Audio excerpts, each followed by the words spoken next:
Alright YouTube, thank you for watching. Got another drop-off item here. Somebody, I guess, knew that I needed a power supply. So this was sent to me. Man, this is a super small supply. 12 volts at 100 amps. Supposedly if you run it on 240, it'll do 12 at 133. So man, I don't know. Boy, I don't know that I just want to jump right out there and connect 220 or 240 into this. I don't know if I would be quite that flamboyant. Now, unfortunately, it is a fixed 12 volt supply. So there is entirely the possibility that it can't be made to do much more than maybe 12.6.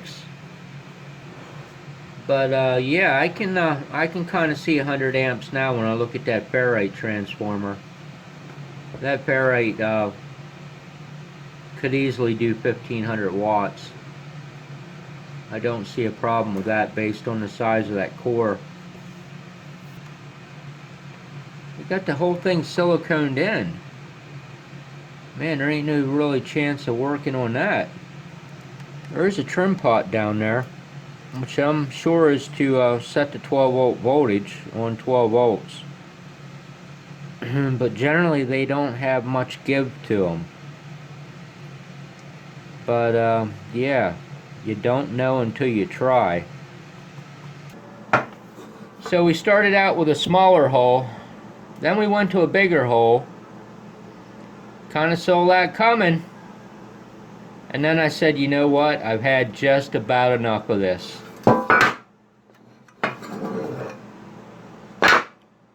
Holy cow.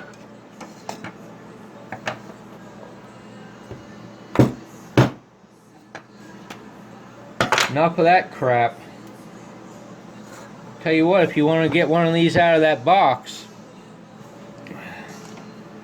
you might want to take some stress tabs. That's really the best I can tell you. So somewhere, there's no doubt in my mind, there are some chip resistors, hopefully on the top and the bottom of this pot. But once again, it's just a really big guess on where the feedback is coming from to and what it's going to manipulate the voltage. I mean, I just don't know. I can sit here and speculate all day long, but you know, never come up with the answer. So looking at the pot, I know I have the pot turned the whole way up right now for voltage, and we know it's shorted to that side of the pot. So that means that this leg of the pot would favor lower resistance connecting back to whatever point it's connected to.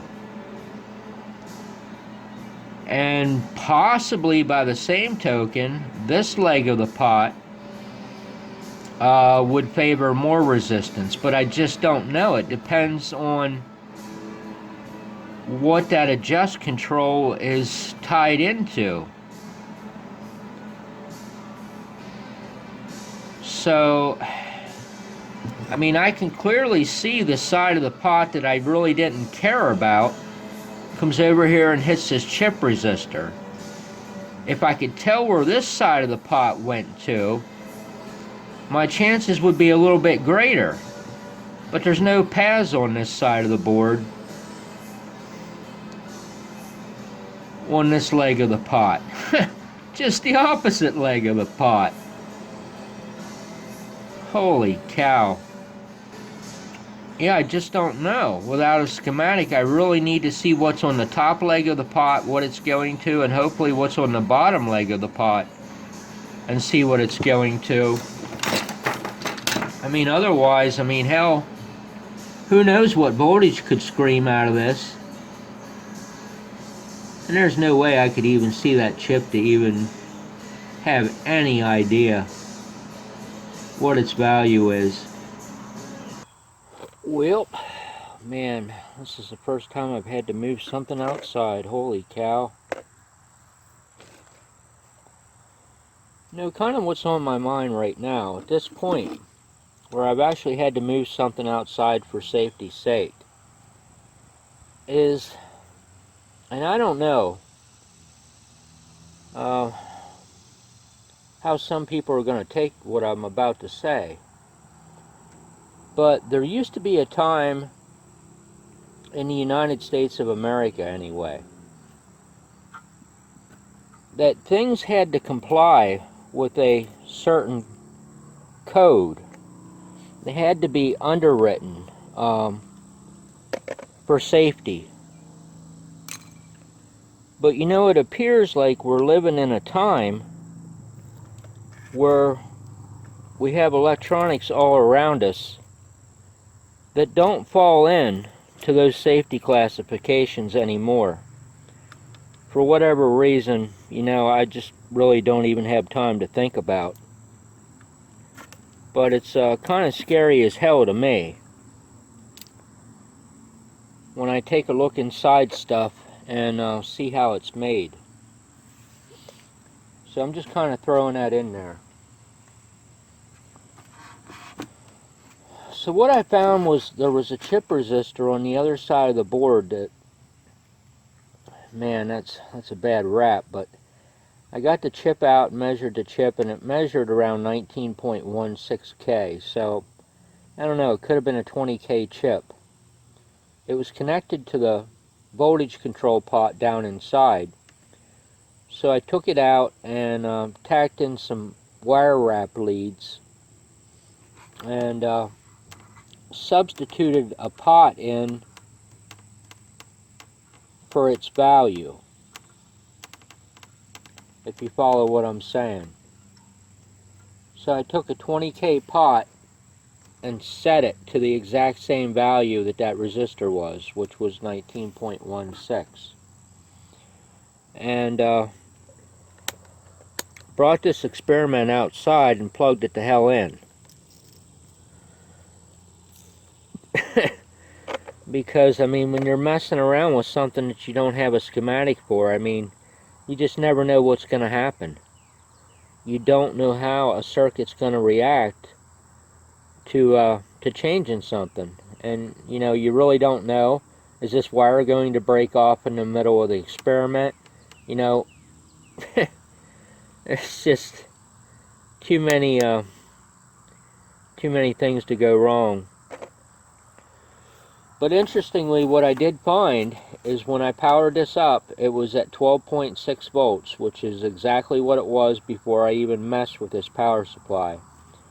And I had a hard time figuring out which way was which on this to turn it above 19.16, but I'm pretty sure when I turned the pot, it turned the pot resistance up. And the voltage went very, very quickly up to like 12.7 something. Just in that small amount of change, because this pot actually was close to 20K. So from 19.16 up to 20, the voltage changed that much. That's a good sign, because that kind of means that I'm on the right path. If the voltage wouldn't have changed, I would just be tossing this in the trash can and saying, you know what, I can't do it without a schematic. Right, I feel like I've made some progress now. I got it to 13. Baby steps, man, baby steps. So I put two 39Ks in parallel to give me the 19.5 that I had, and added the 500 ohm pot to it. So this pot should probably be the whole way up. Yes, it is. So it wants more resistance than 20K, the 19.5 plus the 500 ohm pot. So I need something more than 20K on there. Kind of the bad thing about doing this is,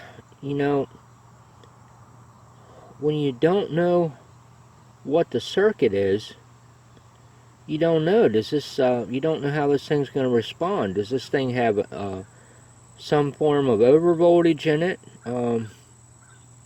You know, you just don't know. So I get a little leery every time I increase the voltage on it. Seems like it's been like 8 hours. It actually probably has been 8 hours since I started messing with this thing. Alright, so now I'm down to a 2K pot that was made into a 1.5K pot with a parallel resistor and the original parallel combination of the two 39K resistor, or 39K resistors. So, man, I don't know. Holy cow. If this doesn't give me 13.6, I'm thinking I'm just gonna kind of call it quits for a little while. This thing's really eating up some time. Oh my, 13.5. Good grief. This thing's nickeling and diming me.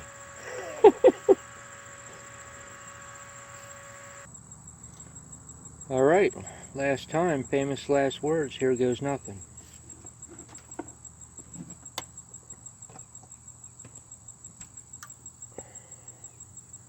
Ooh, look at that, 13.72.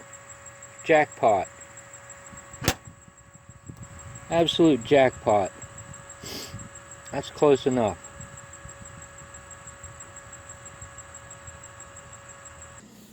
Alright, after many hours, this is what I've came up with here.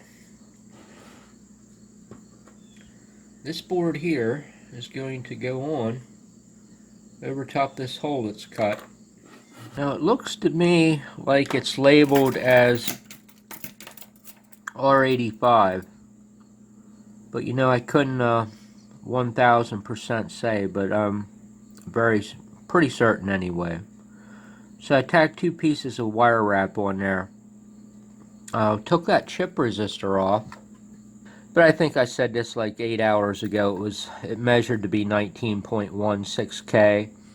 So it conceivably could have been a 20K 5% resistor. So took that chip off, tacked these 2 wires on there, glued that down, and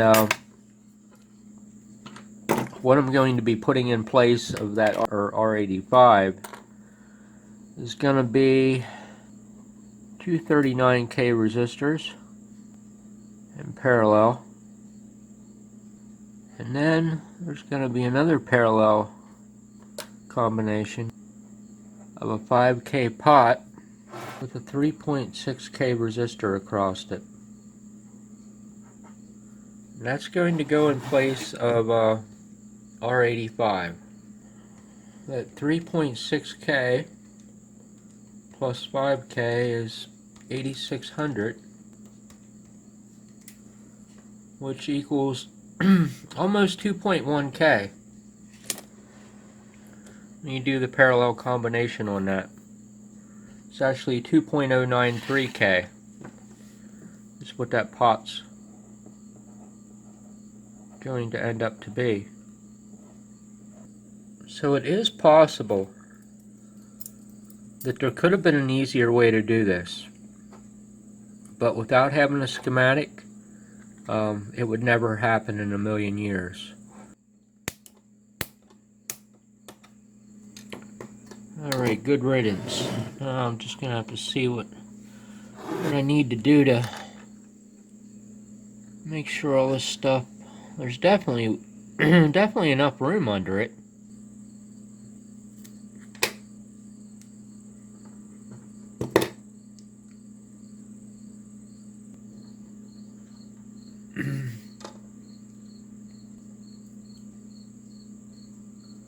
Measure twice, cut once. I say that all the time. Check, check, double check, and triple check. Nothing bad has ever happened by people that constantly check. So nothing can go wrong there. I got all the edges deburred. No fragments can fall down in.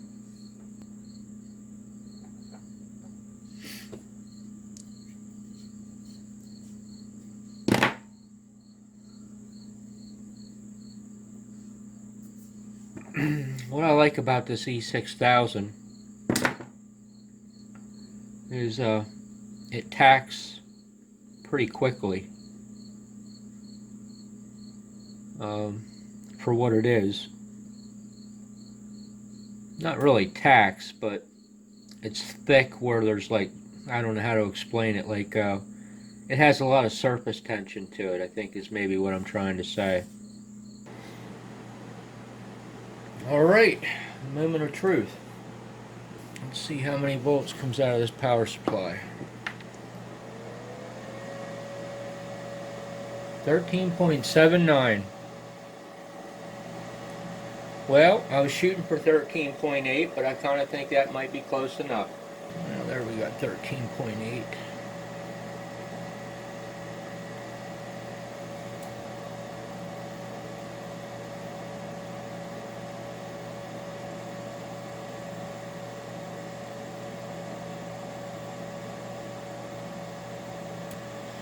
So that's the whole way up.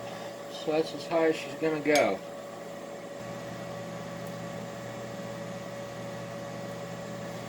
So I think the voltage is falling off because of my my clip leads here.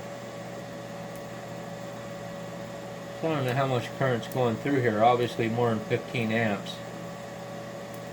I thought this my